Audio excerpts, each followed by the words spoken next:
You just didn't take the time. Percentile rank for each of the following scores. And always remember to round and no percent symbols, right? Make sure your formula on your formula sheet has this, right? But just like that, it's actually useless, in my opinion. Okay? B represents the values that are below, not the same, not above, below. B stands for below. If you Google this one, a student Googled it. I could tell by the way that student solved it. There is a percentile rank where it's like B as well as the same scores that are the same or less. You don't want that formula. That's not the one that lines up with what we're doing. So it's only values below, and N is the total number of values. That's what you're after. Also, no percentage, no decimals. That is, honestly, that would be almost more important than anything else, because if you do put a percentage or a decimal, you lose a full mark. That is the thing, because it's a concept. Okay. Okay. So for a mark, so the PR for a mark of 20, right? So this is question A. So 20 is the one you're considering. Is this arranged? I haven't looked at this in a while. Yes, it is arranged. Okay, so it's fairly simple. So 20 would be, there should be a 20 in here, to be honest, but it would be here, correct? Normally, 20 would be somewhere in there, so there's only one score that's less than 20. So it's just 1 over, and apparently it says 30 scores here, so I'm just going to double check. 2, 4, 6, 8, 10, times 3 is 30. Okay, so that's all you do there. And I don't have the key in front of me right now, so it's that. 3.33, and that keeps going. You just have to say, right, it's the third or fourth. Some of you went PR3 or PR4. Some of you stated like that. That's fine. If you just leave 3 or 4, that is fine as well. So as long as you have a whole number, you're fine. For B, PR for a mark of 68. 68 is right here. Like, yes, there are a bunch of 68s. Don't worry about it. You want anything that's below it. Okay? So count. That's 10, 11, 12, 13, 14. 14 scores that are below it, over 30. So 14 divided by 30 times 100.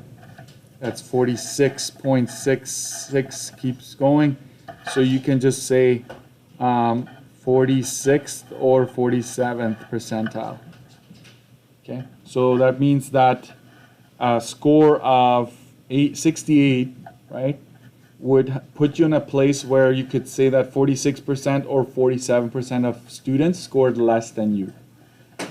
A score of 20 has a percentile rank of 3 or 4, so only 3 to 4% of students scored less than you. Okay, so that's what that is. Remember, a percentile rank doesn't necessarily mean you scored high or you passed. It just compares you to the rest. Okay, remember that. Let's keep going to 63 here. A table, very popular as well. Okay. So an outdoor sporting store in Fort McMurray sells gloves of different sizes. And here you have the summary of that. Hey, by the way, we could do a weighted mean of this if we wanted to. But in this case, don't worry about it. Donette bought herself size 7.5 gloves. What percentile rank, what is the percentile rank of her hand size? So, right, you look this one up. 7.5 is right here. That means that, right, these sizes are below, but we want to know how many gloves there were. Right? So 25 size 7s, 10 people bought 6.5. So it's 10 plus 25, right? These two values over, you need to figure out the total in this case. So it's sort of like weighted mean. There's a total here that you have to figure out. So this is, anybody figure this out already? 153? Okay, thank you. I have my key if I were to flip there, but I'd rather rely on you folks. Fine folks. Okay, what is that? What is it, EJ? 2287? But we can't leave it like that. So you pick. Yeah. So does she have fairly big hands compared to the set? I would say no. Only 22 to 23% have a size smaller than that. Morning, 63. Donette bought her son size 9 gloves. What's the percentile rank of that hand size? No problem. It's still out of 153. Size 9 puts you right here. So we would not include the 8, but we know all of these are shorter, right? So how about I'm going to use indirect reasoning. I'm just going to go 153 minus 8. I'm going to take the 8 away from 153. That's 145, correct?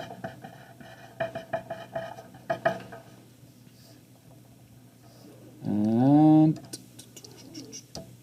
94.77 something. We don't care. In this case, we're going to go 94 or 95. Is that a big size? Yes. In this set, yes. 94, like your 94 to 95% of people have shorter, smaller hands than her son. Okay? All right. Explain why percentile rank can never be 100% or greater. This is the reasoning why, because as soon as you pick a number from the set, right, that is removed, and it's all the other ones that remain, right? So you can't have all numbers be smaller than the one you're considering, okay?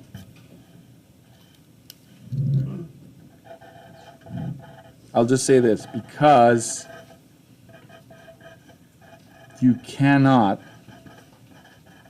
have all values being shorter or less than the one considered.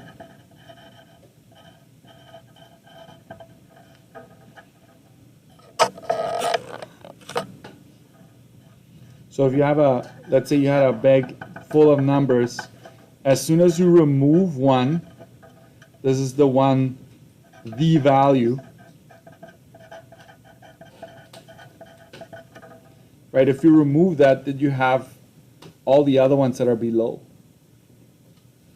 So it can't be 100% because you're essentially, as soon as you mention a value, that one is out of the question. It's all the other ones that remain.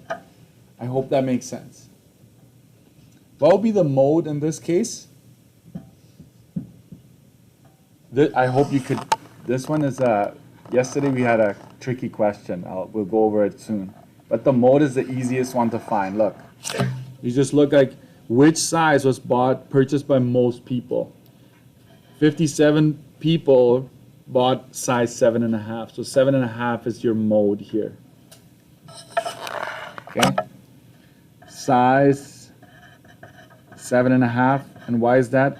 57 pairs were sold of that size. Okay.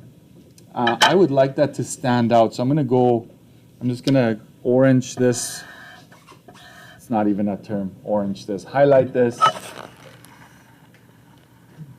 And we're gonna go all the way up and just highlight 7.5 as well. Okay, there we go.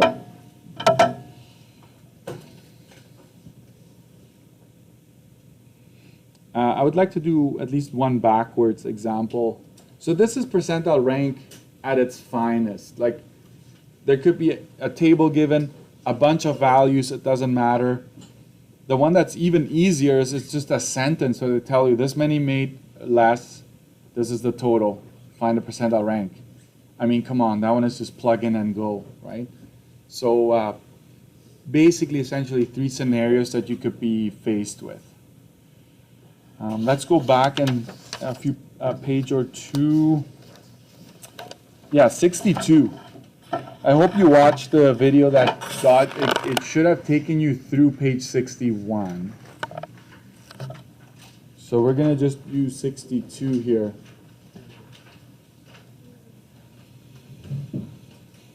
And then we'll go over the quiz, and I'll give you that. I have some ACs that you can try to prepare for the test tomorrow. Okay.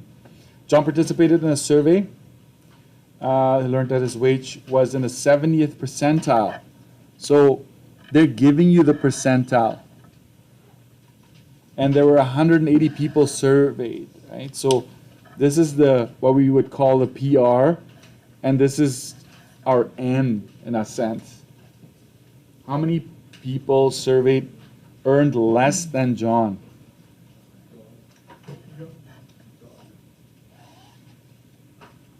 Is that a funny name or what? Well, you're in trouble. You'd be offending a lot of people because there are a lot of Johns in this world.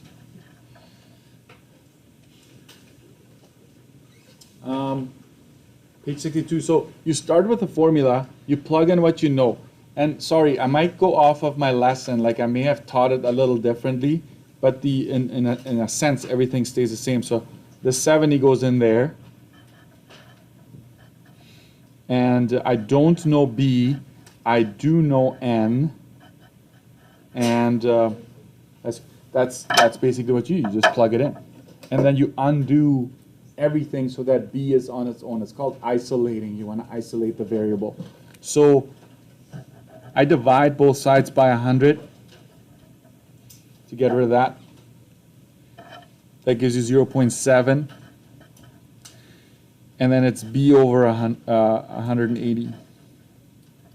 And I like to introduce 1 here. So that's just a placeholder. It doesn't change anything. And then you cross multiply and divide, right?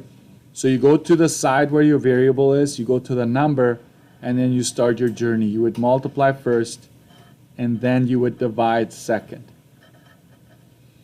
So B is 180 times 0.7 divided by 1, which I hope you know you don't have to actually divide by 1 if you don't want to. 126. In this case, it's a whole number. So 126 people earn less than John.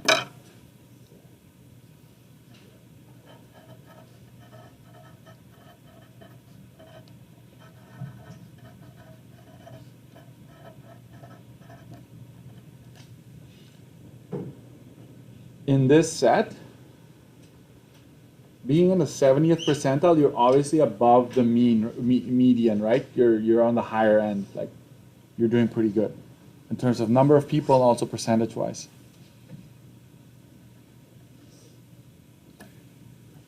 B.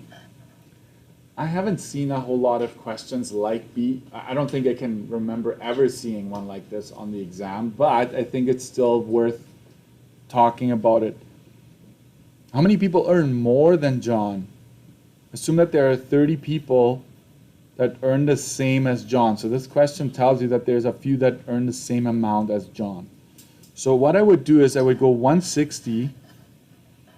I subtract the 126, the ones earning less.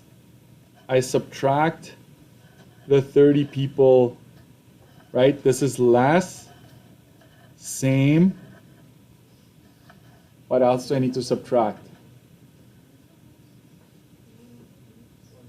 Oh, 180. I was just making sure you're awake. That's a strategy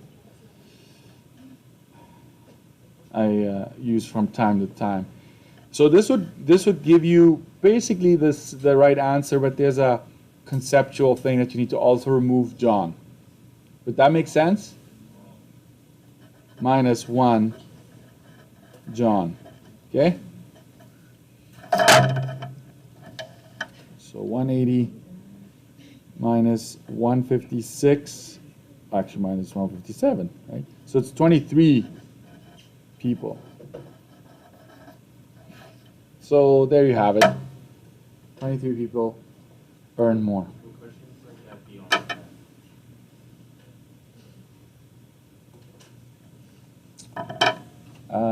I don't believe so, right off the top of my head right now.